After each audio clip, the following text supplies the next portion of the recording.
এই রোজ পেটেলের আরেকটা নতুন ডিজাইন তোমাদের সঙ্গে শেয়ার করলাম। সবথেকে স্যাটিসফাইং পার্ট হচ্ছে যখন এই রোজগুলোর পেটেলগুলো উপর থেকে ঝরে পড়ছে।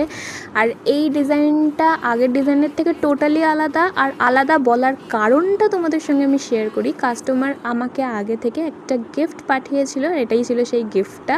বলেছিল যে কেকের ভেতরে ইনসার্ট করতে, তো আমি বলেছিলাম আর তাকে জিজ্ঞেস করে নিয়েছিলাম যে কিরাম কি গিফট হবে। সেই অনুযায়ী বক্সের মধ্যে আমি বলেছিলাম তুমি র্যাপ করে দিও। আমি জাস্ট একটা উপর থেকে ক্লিং র্যাপ দিয়ে জিনিসটাকে র্যাপ করে ভেতরে ঢুকিয়ে দিয়েছিলাম। আর এই ডেকোরেশনটা কাস্টমার নিজে দিয়েছিল, তো তার মতোই আমি করে দিচ্ছিলাম আর সেইভাবে ডেকোরেশন করছিলাম। এই কেকটা করতে তোমরা তো জানোই মোটামুটি আমার 100 পেটেল লেগেছিল, রোজ লেগেছিল। আর সেই অনুযায়ী আমি পেটেলগুলোকে আগে থেকে খুলে একটা ঝুড়ির মধ্যে রেখে দিয়েছিলাম আর সেইভাবেই গুছিয়ে দিচ্ছিলাম। রিভিউটা তোমাদের সঙ্গে কেকের শেয়ার করে দিলাম, তোমরাও জানিও। তোমরা ভালো থেকো, সুস্থ থেকো। হর হর মহাদেব।